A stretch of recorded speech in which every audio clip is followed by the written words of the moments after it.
Well, the calendar may say it's fall, but the winter temperatures are clearly here. There's still time to get your house ready, though. The Family Handyman magazine, it's based in Eagan. Didn't know this. And this morning, they're do-it-yourself. Wow, I need to get moving on. It's okay. Take it away, Spike Carlsen.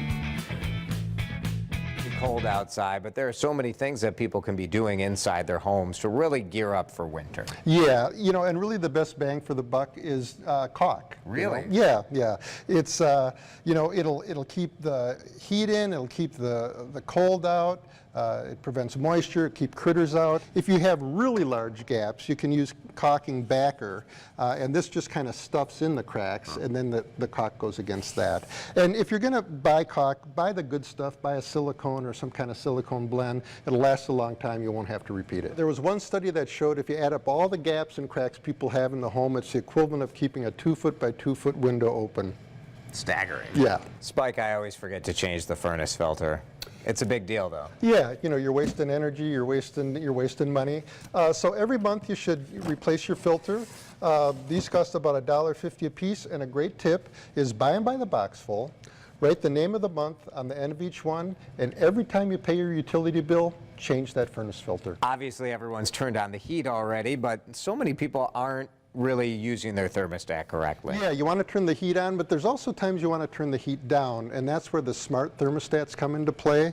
Here's pictures of a couple different ones. At night you can turn it down 5 or 10 degrees. During the day when you're at work, you can turn it down 5 or 10 degrees. And the really smart ones, you can run off your cell phone, and they'll kind of judge what your habits are and adjust your temperature for you. Turn off the water, of course, but what else? Yeah, the worst thing that can happen is you get, water will back up there, freeze, and you get a burst water pipe. And so if you're remodeling or replacing it, go with one of these freeze-proof faucets. The stem goes way down here, way inside the house, so when you turn the water off, you're already out of danger. I'm just astonished listening to what you guys have your thermostat set at. When you pay your heat bill, then you look and you're like, oh, we're going to turn that sucker down. Yeah. We go down overnight to about 62, I think. Yeah. Okay. Yeah, I'd be fine with that. I like it cold at night, but You sleep better. Yeah, and my wife would take all the comforter if I put it down even like 68 degrees. Last thing to think about this time of year, of course, remember last year how bad the ice dams were for people? Oh, yeah.